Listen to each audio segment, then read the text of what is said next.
Hi friends, Adele here from Go Balak. Welcome back to my channel and thank you for watching another one of my videos.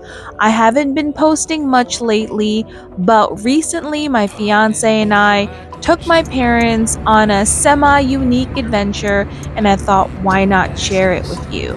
But first, I want to share the reason why that we haven't been posting much is because we've been doing staycations or repeating the same resorts, but going forward, I've decided I'm going to share those anyway because it could be helpful to somebody researching and finding my videos for the first time. So, on this particular mini series, it's going to be an overnight stay in South Beach, Miami, a 3-night cruise headed to the Dominican Republic on the Norwegian Sky, and then a 3-night all inclusive stay along Bavaro Beach in Punta Cana at a resort we've been to before, but we've had a change of heart about it during this trip. Again, we have special guests who are my parents.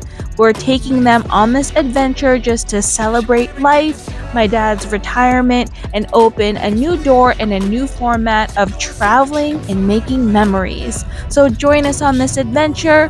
First, we'll cover the Fairwind Hotel right in South Beach. I'll give you a sneak peek of what the property looks like and tell you how our experience went.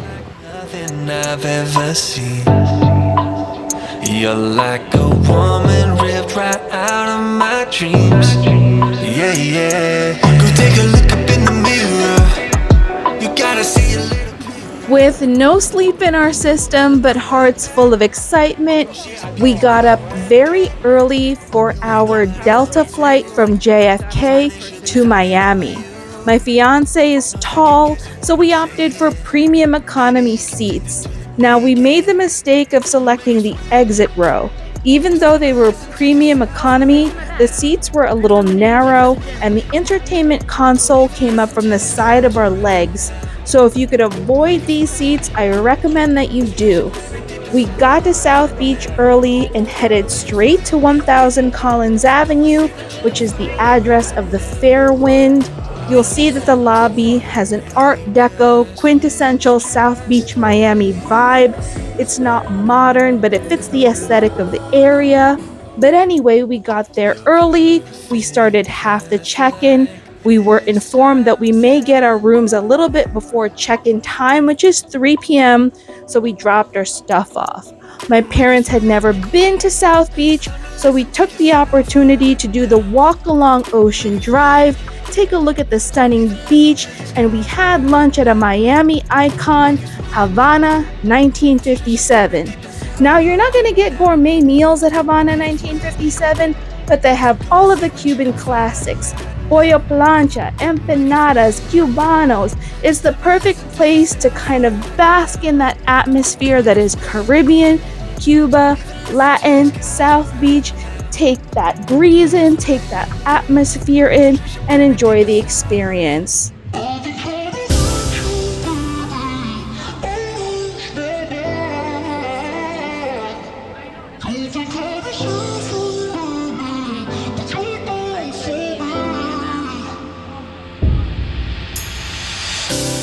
You let me build up my feelings. You shatter them quickly, I let you. It's easier the fighting, but I know I give you everything I am. You throw it away like it's nothing. It's easier the fighting, but I know you're so inside the agony. Stop for a second, breathe. I turn it all around if I could, but I know it's not enough.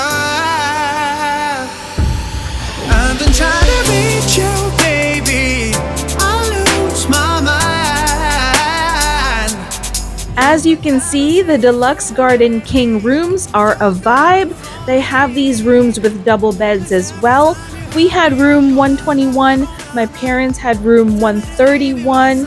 They were right next to the courtyard of the restaurant Sola. My dad would enjoy the extension of his room, which was the courtyard.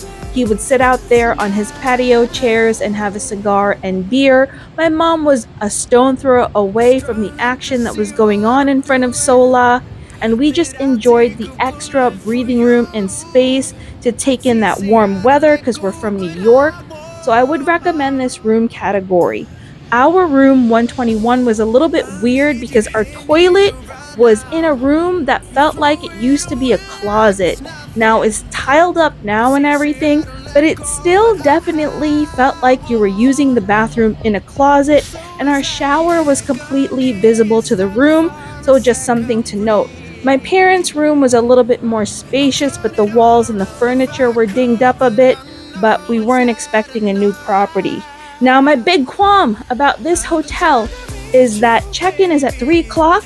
We did not get our rooms until 5 p.m. because, get this, they were waiting for bed sheets from their bed sheet vendor on a Thursday night. That's really unacceptable. The bonus is that they did give us late checkout, so we got to enjoy the morning a little bit more slower before we boarded our cruise. So the late check-in was a problem. It's not the newest hotel. If you're unaccustomed to a little bit of noise while you're sleeping, you may find this property a little bit loud, but for us as New York City dwellers, it was okay.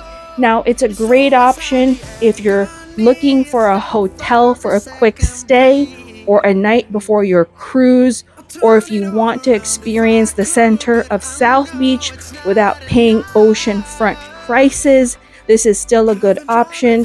Just don't expect 4 stars or 5 stars. It's definitely a 3 or 3.5 star property. Overall, I'll leave it up to you. Thank you for watching this video and see you on NCL Sky. Bye for now.